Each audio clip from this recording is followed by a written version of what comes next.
I just saw a new horror film released March 22nd, 2024, directed by Cameron and Colin Cairnes, called Late Night with the Devil. This movie is deceiving, gruesome, and surreal. I want to let you know this video contains spoilers. Before I saw the film in theaters, I had my guesses about its twists.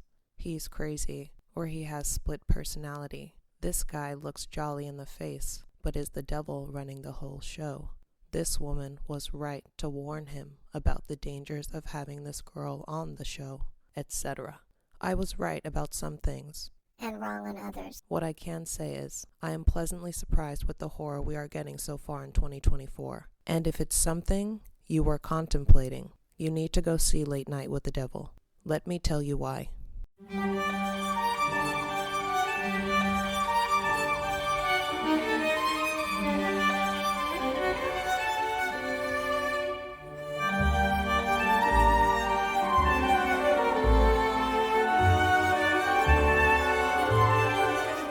I've seen David Dastmalchian in a couple of things before. I remember him in The Boogeyman and in Prisoners, but I'm so glad he is our main protagonist here. And holy shit, he delivers to the fullest extent. He goes with the horror genre so well, honestly. No offense, but this guy is so good at being off-putting. In the best way. His character is a slimy TV show host and plays it off like he's the most caring to his viewers watching at home. His character is up to something foul. Jack Delroy is his name, and he's an excited TV show host who's attempting to talk to the devil on Halloween night as his one shot for his viewers of the early 70s to see just how great his show really is, and spike his ratings to become the top midnight man. Gus is his co-host, I guess, who constantly voices how things are being taken too far for tonight's show.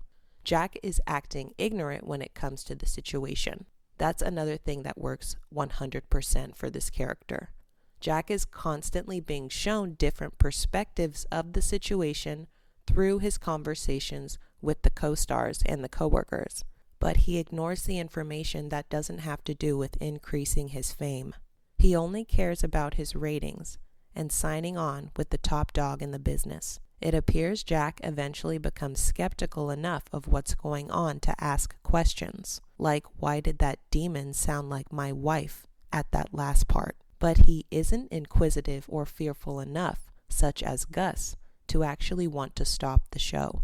He for some reason keeps going and pushes the limits after being warned constantly by the people around him that it is not a good idea. The film basks in its setting, the scary 70s. Which was very fitting, and the style of this film is unmatched as far as recent filmmaking goes. Like stop motion, it brings something new to the table that I think we as horror fans desperately need. Thanks, Shudder. We are thrust into the 70s occult era with Charles Manson and all them crazy hippie folk they spoke about at Woodstock and all that. It's the perfect setting for a movie like this, where our famous, high-charting talk show host ends up in a place called The Grove, which is allegedly a place where those of high ranks in the TV world go to become successful. In the movie, of course. You see, Jack is successful, but not to the degree that wins awards, and he, quote, knows only kings are remembered. Jack disappears for a few months, and when he comes back,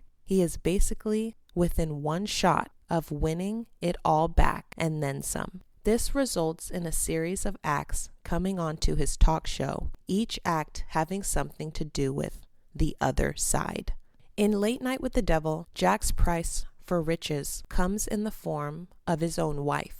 It is stated near the beginning that she developed lung cancer despite having zero history of smoking. Some of the creepiest parts of this film come from the acts of the show. Christy, or Christu, I believe was his name, is some sort of psychic. He connects people to their past loved ones to have conversation. Eventually he gets an incoming signal from something bad, and it makes him cough repeatedly for the next 30 minutes. He gradually looks more pale and sickly and asks the audience if anyone is familiar with someone named Minnie. It'd be a man who's not married, but wearing a ring.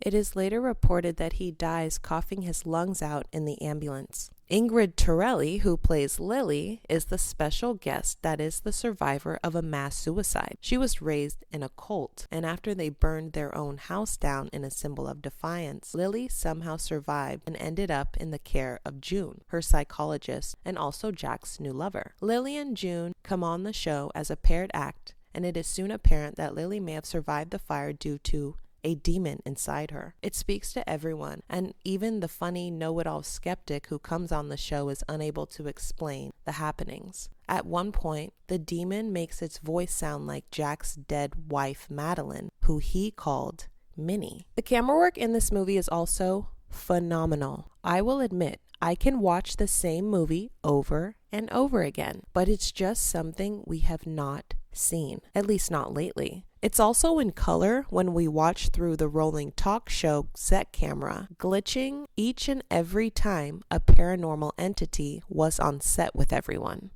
It was awesome because it's just so subtle. I mean, it's there, but it's subtle. It's cool. I don't know. It's different, like I said. Kind of like a found footage movie, honestly. It's kind of like a found footage film. I don't think there was a time during Late Night with the Devil that we are not watching something unfold through a camera lens. And then when they called for commercial and the set and workers were all being themselves, we saw another side to them, Jack specifically. Eventually, the demon inside Lily says something Jack has not told anyone. It is even stated he forgot about it. When Lily first came on the set, she told Jack he would be very famous after tonight, to which he chuckled, his light TV safe host chuckle, and thanked her for her kind words.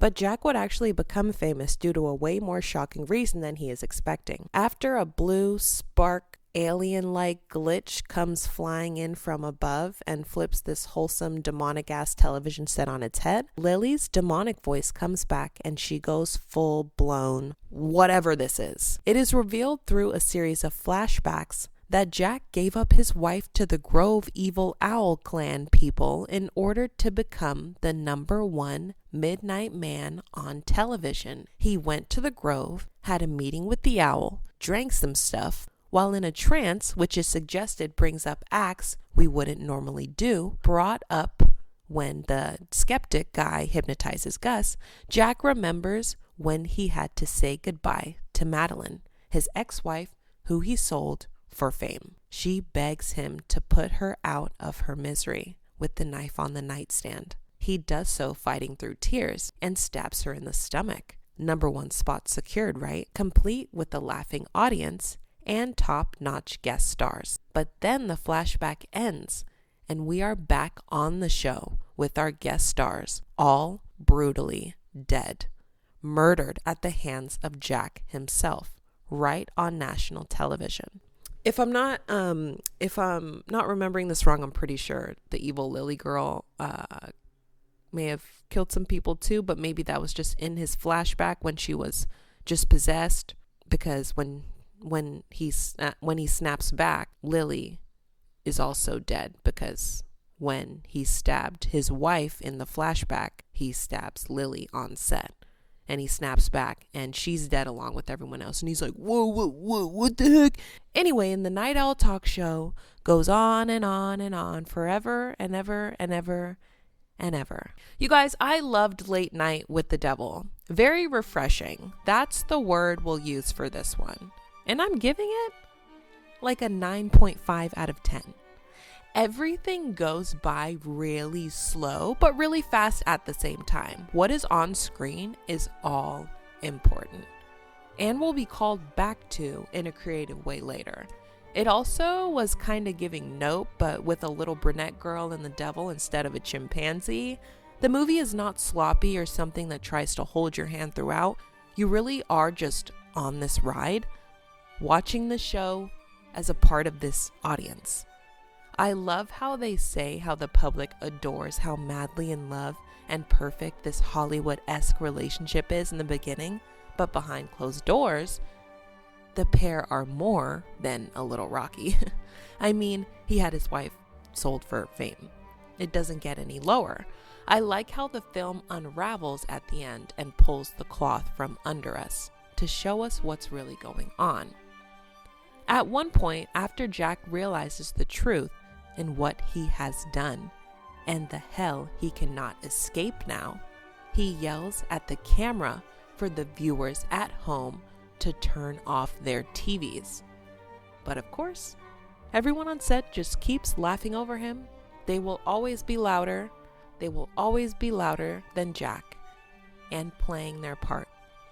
It is so dark and twisted and just the perfect ending to a story like this.